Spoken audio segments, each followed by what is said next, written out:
concevez votre travail et un processus d'écriture, par exemple? Donc je m'appelle Marie Nimier, je suis écrivain, j'écris surtout des romans. En fait, je me sens plutôt romancière, même si j'écris aussi beaucoup de théâtre. J'ai écrit des textes pour la danse aussi, beaucoup de paroles de chansons. Mais là, on va plus particulièrement parler du travail de construction romanesque qui, depuis le départ, donc il y a une trentaine d'années, s'effectue à peu près toujours de la même façon. Je commence toujours par avoir déjà une idée, une intuition. Parfois, ça part d'un mot, parfois d'une atmosphère, d'un paysage, quelque chose de plus large qui touche à l'humain, je sais pas moi, la paternité, le groupe, l'amitié.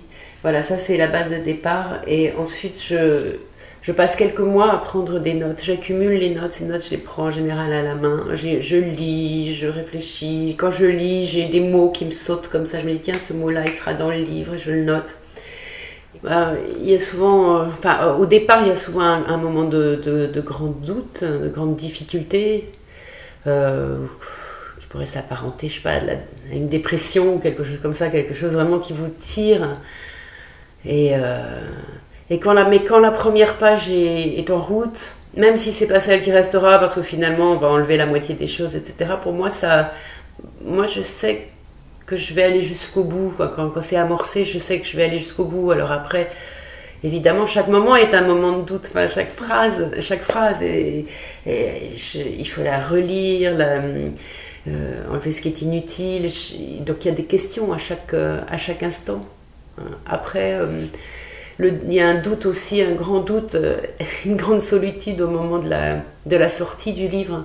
Se dire jusqu'au moment où quand le moment est à l'imprimerie, tout ça, il n'est pas encore sorti. C'est-à-dire que nous, on l'a écrit, il existe, il n'est pas encore sorti. Et on est dans cette chaleur du livre, comme ça. Et puis, il y a le moment où il est lâché à l'extérieur. Et même si on a de très bonnes critiques et des beaux retours, ce qui est en général le cas, je suis assez chanceuse, disons, j'ai pas eu de gros problèmes. Il y a toujours un doute parce qu'on se dit, mais est-ce que c'est bien ce livre-là que j'ai écrit? Enfin, on ne reconnaît pas dans la parole des autres, hein, dans le regard des autres. Il faut un petit moment pour se caler. Et il y a quand même des moments de grande incertitude là, où on dit, ah bon, c'est moi qui ai écrit ça. Mais même quand c'est des compliments ou des choses vraiment très très très positives, c'est difficile c'est difficile. Il y a un moment de doute, est-ce que c'est vraiment moi? Est-ce que c'est...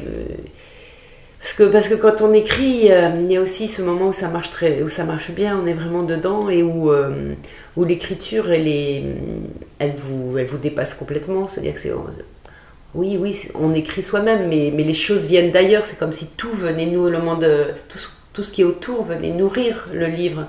Donc on n'est pas seulement soi avec sa page blanche, quoi. On est vraiment... la démarche est plus linéaire, serait une ligne comme ça de recul, on recule et hop, on court et on revient et on court encore un petit peu plus loin, on revient et on court encore un petit peu plus loin. Voilà ma démarche.